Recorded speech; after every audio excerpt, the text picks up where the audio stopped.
കമഴ്ത്തി വെച്ച ഒരു വെങ്കല ഉരുളി. ഇത് എങ്ങനെയാണ് ഒരു ജീവനെ സൃഷ്ടിക്കുന്നതെന്ന് നോക്കാം. മെഡിക്കൽ സയൻസിനെ പോലും അത്ഭുതപ്പെടുത്തിയ ഒരു ക്ഷേത്രത്തിനെക്കുറിച്ച് പറയാം. കേരളത്തിൽ 10,000-കണക്കിന് ക്ഷേത്രങ്ങളുണ്ട്. എന്നാൽ ഒരു സർപ്പക്കാടിനുള്ളിൽ ഒരമ്മ ക്ഷേത്രം ഭരിക്കുന്ന പൂജാരിയായിരിക്കുന്നത് നിങ്ങൾ ലോകത്ത് എവിടെയെങ്കിലും കേട്ടിട്ടുണ്ടോ? ഞാൻ പറയുന്നത് ലോകപ്രശസ്തമായ മണ്ണാർശാല ശ്രീ നാഗരാജ ക്ഷേത്രത്തെക്കുറിച്ചാണ്. ഭക്തിയുടെ കണ്ണുനീർ വീഴുന്നിടത്ത് മണ്ണാർശാല നാഗരാജാവ് അത്ഭുതങ്ങൾ പെയ്യും. ഒരൊറ്റ കാവിനുള്ളിൽ ലക്ഷക്കണക്കിന് നാഗപ്രതിമകൾ. ഇന്നും ഇവിടുത്തെ നാഗമുത്തശ്ശൻ നിലവറയ്ക്കുള്ളിൽ ജീവനോടെ ഉണ്ട് എന്നാണ് വിശ്വസിക്കപ്പെടുന്നത്. അധികമാരും താമസിക്കാതിരുന്ന ഒരു കാടിൻ്റെ മധ്യത്തിൽ കുട്ടികൾ ഇല്ലാതിരുന്ന ഒരു ബ്രാഹ്മണ കുടുംബം ഉണ്ടായിരുന്നു. ദീർഘകാലത്തെ പ്രാർത്ഥനകൾക്കും വ്രതങ്ങൾക്കും ശേഷം ആ അമ്മയ്ക്ക് ഒരു സ്വപ്നദർശനം ലഭിച്ചു. അതിനുശേഷം ആ അമ്മയ്ക്ക് 2 ഇരട്ടക്കുട്ടികൾ ജനിച്ചു.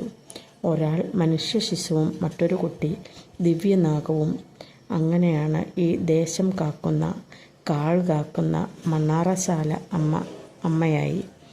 ഈ ക്ഷേത്രത്തിൽ എത്ര വലിയ കാറ്റടിച്ചാലും എത്ര വലിയ മഴ പെയ്താലും ചുറ്റമ്പലത്തിലെ വിളക്കുകൾ അണയാറില്ല എന്നാണ് പറയുന്നത്. നാഗദൈവങ്ങളുടെ അദൃശ്യമായ ഒരു കാവലാണ് ഇത്.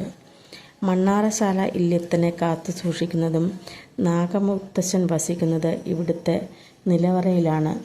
സാധാരണക്കാർക്ക് ഇവിടെ പ്രവേശനവുമില്ല. ഈ നിലവറയുടെ വാതിൽ ആരും തുറക്കാറും ഇല്ല. ഇവിടെ 1,00,000-ലധികം നാഗപ്രതിമകൾ ഉണ്ടെങ്കിലും കാവിൽ വസിക്കുന്ന ഒരു പാമ്പ് പോലും ഒരൊറ്റ ഭക്തനെ പോലും ഇന്നുവരെ ഉപദ്രവിച്ചിട്ടുമില്ല.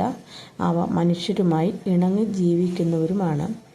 സന്താന സൗഭാഗ്യത്തിനായി ഉരുളി കമഴ്ത്തൽ വഴിപാട്.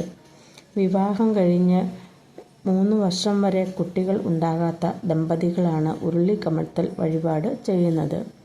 നാഗരാജാവിൻ്റെയും സപ്തയക്ഷിയമ്മയുടെയും മുൻപിൽ പൂജിച്ച ഓട്ടുരുളി 3 പ്രാവശ്യം വലം വച്ചതിന് ശേഷം അമ്മയുടെ മുൻപിൽ കമഴ്ത്തും.